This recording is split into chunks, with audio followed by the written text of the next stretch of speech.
Welcome to the Law, Your Money, and You. I'm Roberta Saphire, an attorney in Sharon, Massachusetts, USA. Hi, and I'm Camille Barron, a healthcare advisor and financial organizer, also in Sharon, Massachusetts, in the USA. And we're going to have a very interesting conversation today, Roberta. The subject of terrorism and counterterrorism is just continuing and growing because there are so many concerns. And our guest today is going to enlighten us on some of the things that are going on to protect us. Yeah, it might take more than one meeting.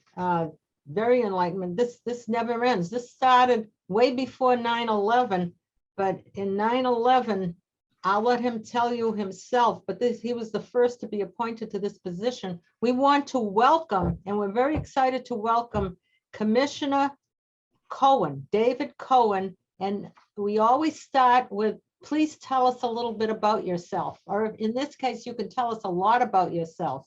Go for it. Thank you. Well, first of all, I'd like to thank Roberta and Camille for inviting me on the Sharon program. I think it's a pleasure to be here.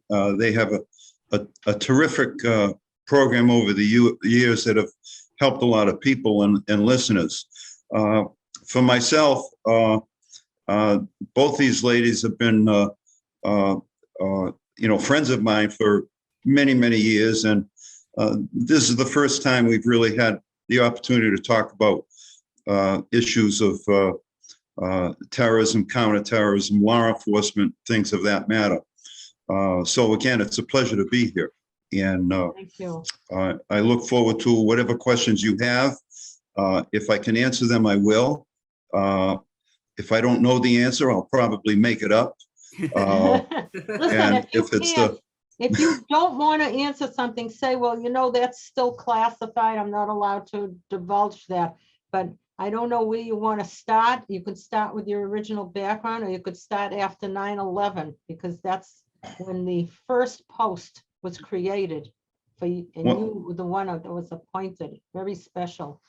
Well, I spent just a second on the agency. I spent 35 years with the Central Intelligence Agency, going back to 1966. And over the course of my 35-year career, I was rose to the Deputy Director of Operations. That's the person who oversees all U.S. global espionage, spy work, covert action, counterintelligence around the world. And prior to that, I was either the deputy or the acting director of the analytical arm of CIA. So those two positions are really at the core of what the agency has been over these past 70 years. I retired in 2000. I'd gone to New York with my wonderful wife, joined the private sector with another great patriot and hero, person named Maurice Hank Greenberg. There's a man, he's now 96 years old. He landed on Omaha Beach on 6 June 1944 on the very first wave at 7 o'clock in the morning. So being associated with him alone is a life's work, let alone the other things. And I was in New York, then 9/11 came along. I was actually on the day of the attack. My wife and I were in Turkey on a vacation with some friends from Dorchester, where we grew up. Returned to New York, and if you'll recall, there was a New York City election shortly thereafter, and Mayor Bloomberg was elected. He succeeded Rudy Giuliani, and he asked Ray Kelly, who was an icon in the law enforcement arena himself, to return once again to New York as the commissioner of the New York City Police Department, which he did. And he called me up one day. We didn't really know each other. We had crossed paths now and then at special New York City events. And he he asked me, he didn't really ask me, he kind of sort of laid down a marker. He said, we're going to change a lot of what the New York City Police Department does in the wake of the 9/11 attacks, and the expectation that New York City would remain a target of the global jihad for years to come. And so he put it to me, he said, I'd like you to stop what you're doing and join me in the NYPD and help prepare the department to not just prepare, but in effect implement programs that would help prevent another round of attacks. Didn't really think much about it in terms of whether I would do this or not. There was only one possible answer, and that was yes. Now, truth be told, I checked with my wonderful wife, Ronnie, who had been expected to, at that time, because we were in the private sector making a fair amount of money, to continue to travel the world from Turkey to here, to there, to there. And a quick phone call to her to get her green light. And she didn't bat an eyelash. She's an amazing woman in her own right. And so the answer back to Kelly was yes. In my mind, I either said yes or I left New York City. It was not possible for a person with my DNA to say no to a request to join the department and protect New York City from another terrorist attack and stay in New York. So it was either do it or leave. And I What you're decided to leaving go. out, which we could fill in, that they wanted you, that you were the only person that they could think of, and they did a lot of research before they asked you that fit the bill perfectly. So now patting yourself on the back, I'm patting you on the back. Are you? Go continue. Well, it was kind of, when the day is out, the original plan was to take on this position, which was quite demanding and complex for 2 years, and then go do some, return to the private sector. But once you start, the appetite comes with the eating, and the threat continued. So I remained the entire 12 years of the Bloomberg-Kelly administration. And during that 12-year period, there was something like 26 serious plots to attack New York City. We can go through some of them if we had enough time, but there were 26. They were serious. They had the intention and the capability to come to the city and kill more people, which is essentially what the goal was. And in those 12 years, not one of them succeeded, in large part because of the work of the CIA, the work of the military, and of course, the work of the NYPD. We prepared, we designed, built, and implemented an intelligence program, a counterterrorism intelligence program that to this day stands as the gold standard for counterterrorism programs within the law enforcement security arena of the world, bar none. And it has many, many moving parts to it. And so far, so good.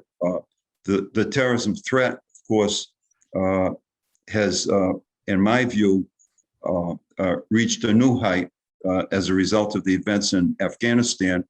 And everybody needs to be on the watch, but New York City in particular, because it remains the target of choice for militant jihadists around the world.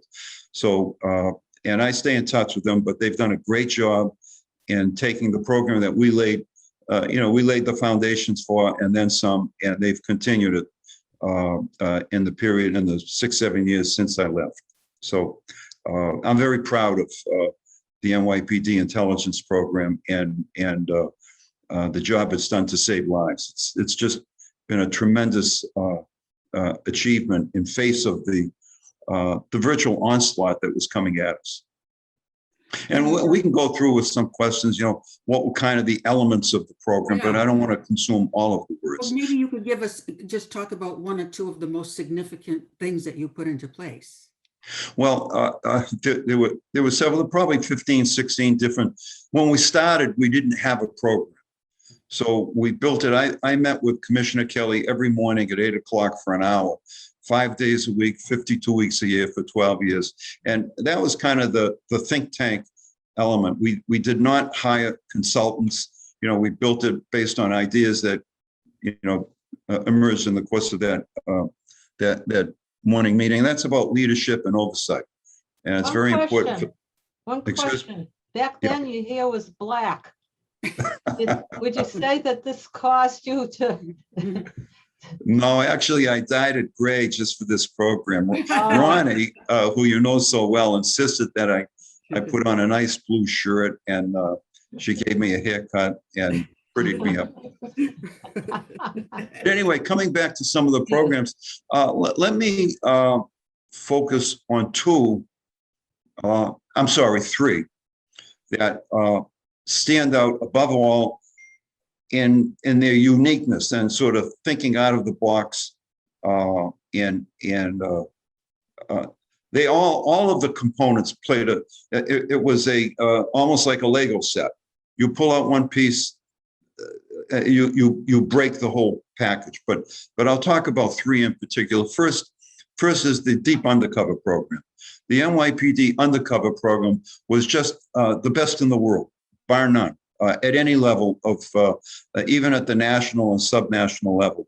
What we did is we realized that New York is such a diverse demographic city that it gave us great opportunities. So how that worked is, and we knew, look, at the fact of the matter, the threats were coming at us from North Africa, East Africa, the Maghreb, South Asia, and that's where they were coming at us from, and also the homegrown threat, of course. So what we did is that, when someone applies to the NYPD, you do it online. At least you did that. So what we would do is we would make a decision that, well, we needed an undercover that had Afghan background or Pakistani background or Egyptian background. So they would, individuals, thousands would apply online. We would go through the online system and we would identify individuals that seemed to match what we were looking for. All right. It would be the right age, the right ethnicity. It might be that they weren't married. We did not want deep undercovers with families to worry about, because these were 24/7 assignments. We would tap them on the shoulder before they went into the police academy and say, you have two routes into the NYPD. You can go in as a cop, go to the police academy and do what you have to do that way, or you can join the intelligence division. It's now called the Bureau. It was a division then, and it's a different route in. You'll get promoted like everyone else, all that sort of stuff. But you would never walk into it. And those who said yes, we would polygraph. They would never walk into an New York City Police Department building. They were brought in for 6 months to a year's training into different places. It would be a hotel here, it would be a site up in the mountains someplace else, and they would be trained by persons who had been undercovers and know what the route is. And they were phenomenal. These, and they included women, men. They were just outstanding. And so what that gave us is an ability to, if there was an investigation that we had going on, we could insert them into the investigation and they would be able to bond with the target one way or another. And we were able to capture, stop events from actually occurring. A lot of arrests were made, and they were just phenomenal. The best in their class. And they, again, one of the interesting things about it, thanks to Commissioner Kelly and the green light he always gave us, we were able, each undercover had one handle, and that's the only thing they would have is one single handle. And so it was a bond between them. They met, information was exchanged. We were able, through that route, give them additional guidance with respect to an investigation. Excuse They me, would when you pass them say one hand, what do you mean? a One handler, contact? handler. Oh, So a it's handler. a handler is someone who manages the relationship between the undercover and the department to make sure that they're on the investigation properly, that they're not doing anything that's outside guidelines, and that the information that's learned from their contact with our targets of the investigation is passed to us, and then we build the case, and eventually it's taken down, which we did numerous times. And there are many. You could Google them, and there's the Pimentel case, Pimental. There's the El Monte Alessa case. It goes on and on. So anyway, the undercover program was probably the gold standard for undercovers because of the ethnic mix, their language capabilities, because we kept them away from the department. You know, law enforcement, it has a culture. You learn a certain language, what words you use, and we didn't want them to pick that up in their jargon. So we put them out in the street. We gave them jobs. Their families didn't know what. We had this phenomenal Egyptian kid. He was just great. 23 years old. He was on a case for over 2 years. I think he was engaged. The woman he eventually married never knew that he was an undercover. Always thought he was driving a cab. He was doing a hot dog stand, doing this, that, and the other. It was just amazing. So that was kind of one item, amazing. The second one I would comment on, for the audience, because I think it's relevant to the folks that are listening and are out there.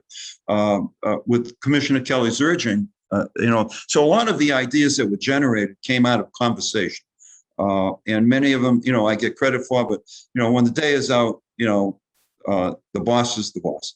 So we decided to build a cadre of civilian analysts. That's very important for the audience, because few of you will go on to become undercover officers, but there are a lot that listen and are intrigued with being intelligence analysts or this, that, or the other thing. So we hired analysts from the best schools in the country, from Cornell, from Dartmouth, from Columbia, and we brought them in. And it was their job. If you go back to 9/11, the big criticism was we didn't connect the dots. Well, the undercover program and other things we did helped produce the dots, but they had to be connected. And it was the analysts that did the connection. They said, hey, this thing goes with that thing, and we now have a pattern. We have a trend. We need more information on this. We need more information on that. So the civilian cadre were just outstanding. And they're again, the best in the best at what they do. And having led or being the deputy at CIA's analytical arm, which again is the best in the country, the individuals we had were just as good. They could have been very effective analysts at CIA.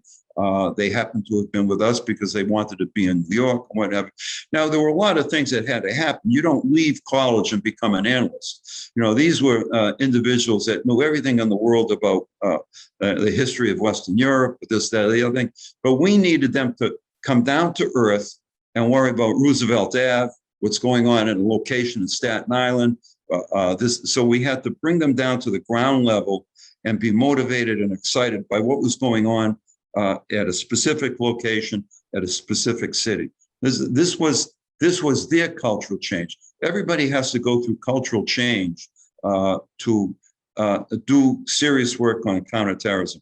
And for the analytic cadre, that was it. The other cultural change was for the detectives, and we had many detectives. They had to accommodate to the authorities that the civilian analysts actually had, because they were the only ones who knew everything. That we had confidential informants, we had undercovers, we could have had multiples on a specific case, but they didn't. The detective cadre would only be knowledgeable of what their person did. The analysts would be knowledgeable of what everybody did. So they were powerful. Did you ever go in and try to recruit people that you had worked with before that you thought were exceptional? Or did you start from scratch? No, no, no, no, no, no. We built everything what I would call greenfield. We didn't try to become attractive to CIA people. Although some folks from CIA, they wanted to return to New York, so that they would sign on. Oh, But by and large, we built everything ourselves, and we retained relationships that were appropriate and within guidelines for both organizations. But the third thing I wanted to mention, which is very again, it's complete. So both of those components, undercovers, civilian analysts, very, very different from what any other agency in the law enforcement arena did, either nationally or globally. The third thing, which was an irritant to many in the federal government, is what we made the determination to place detectives or lieutenants, maybe, if appropriate, around the world in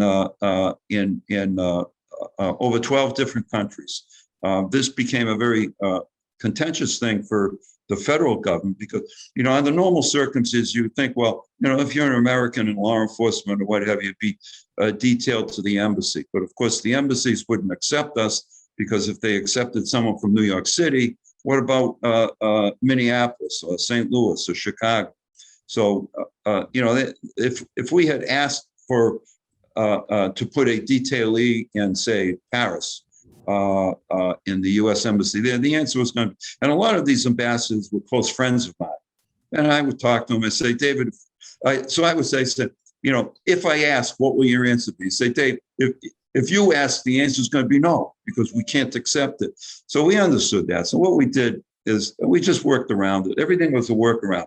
So we have sister law enforcement agencies around the world. So we put them we detailed our people right into the law enforcement agencies that were our counterparts around the world. Scotland Yard in London, the Paris Prefect in Paris, Madrid Metropolitan Police in Madrid.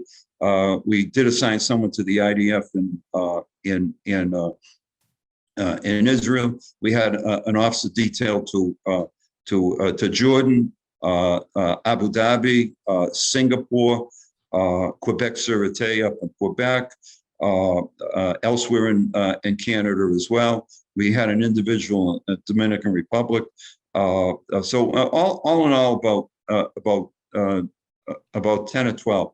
And their responsibility was to not to pursue cases. They were there to learn and share information, but not to develop a case in London that had connections to New York City or the US. That wasn't their job. But compare best practices, bring their best practices to us, our best practices to them. And it was a marriage made in heaven across the board. The other thing that this gave us a capability of doing, which was very, very important to New York City and the NYPD. Our officers, when a terrorist event happened, like in Jakarta, we had an officer in Singapore. We would immediately deploy them to the scene of the terrorist attack, and because they were law enforcement and New York, and NYPD, they were always able to get right into the mix of the what happened and how it happened. And that's what we were very, very much interested. What happened and how it happened. And what kind of a whole did it reflect in terms of the weakness? What weakness was the terrorist plotters able to exploit? We would understand that weakness, bring that knowledge back to New York City, see if we share that weakness, and if we did, we would fill it. To give you, and we went to more terrorist events than any other law enforcement organization in the world. We went to Kenya when there was a mall that was attacked. We've been to Jakarta. We were in Bali. We were in Egypt. We were in Russia. There were several there. We'd send our folks in, and they got in essentially with tourist visas and whatever, and with the support of locals. But in one case, which is a particularly telling one, back, I guess it was 2008, 2009, maybe, there was a very serious attack in Mumbai, India, that you may recall. It went on for about 4 days. The perpetrating organization is called the LET, Lashkar-e-Taiba, and it was a big deal. They had taken over a major hotel. They had gone in at Chabad, the Nariman house, and killed the rabbi, and I believe his wife also. There was a little baby that was saved, who's now in Israel, fortunately, and Victoria Station. They had shootouts at Victoria Station and killed a number of people. So this event went on for about 3 days. It started here. We first heard about it the night before Thanksgiving, 2010 or 2000. I'm not sure. And I'll never forget, I got a phone call from the Lubavitch, which is a movement in New York. It's a global movement, and they had some information that they wanted to share with the U.S. government. They didn't know how to do it. They called me up, so I was able to make the connection. But more importantly, this was they shut Mumbai down, which is millions and millions of people, for literally 3 days, from a Thursday night to a Saturday midday. It was an astonishing event. By Monday morning, our time, around 10 o'clock, we had a lieutenant there that we had deployed from Singapore. We had a sergeant that we deployed from London, and we sent another lieutenant from headquarters. And they were on the ground by 10 o'clock Monday morning, our time, and were able to peel back what happened and how it happened. And the information that they shared and learned was so incredible. We did major retraining of elements of our narcotics division, for example. We better understood. None of these were mysteries, but they really they magnetized things that made us focus on more. We realized the importance of 9/11 calls and cell phones if a hotel is taken down.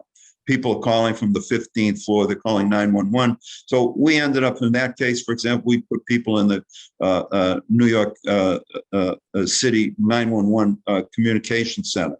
So for intelligence, something happens, someone calls up, we learn about it. Commissioner, we're almost out of time. You are so fascinating. Hopefully you'll come back. There was one question which Camille and I talked about that we're wondering if you have an answer to and what we have left.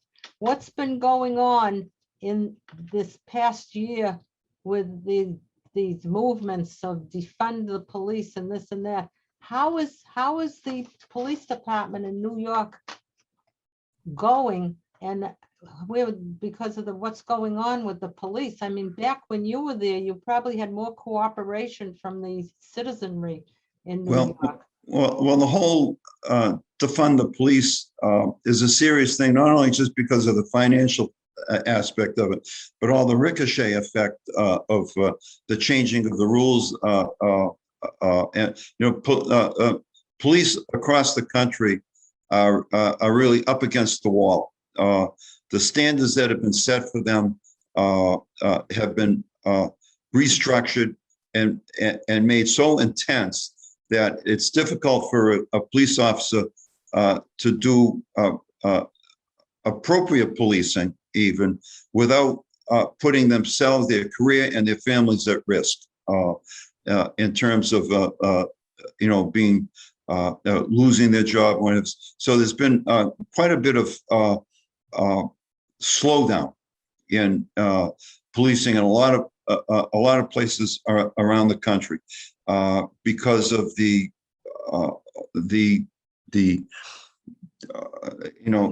excessive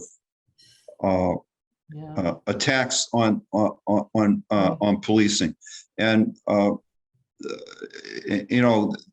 of course, the terrible events of the George Floyd murder accelerated what was already going on in that direction. So it's been very severe, and that it set the spike, and it's not a spike; it's more like a tsunami of crime around the country. Is really the after effects of the COVID-19, but it isn't. It's much more deeply embedded in what's going on politically and other dimensions, and it's very vexing because there's a gap between what good policing is and what where many in the community is, and how are you bridging that gap is very, very troublesome and may take years to occur.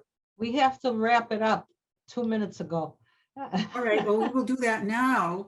Thank you so much, Commissioner David Cohen. Yes, It's been wonderful to Commissioner. hear. We are more than moved by everything that you've talked about. And I'm sure that you only talked about the tip of the iceberg, so we definitely would like to have you come back as a guest. Yeah, we hope you And do. to our viewers, this is intriguing, and we will have David Cohen back for sure. Well, thank you for what you do. I know you have a large community following, and Yeah. it's very thoughtful and caring for the way you folks reach out to your community. Thank you. And to our viewers, thank you for watching. More to follow. And please let us hear from you if you have any questions or ideas for future programs, because remember, this is your show, the law, your money, and you. Okay. And I think- Bye-bye.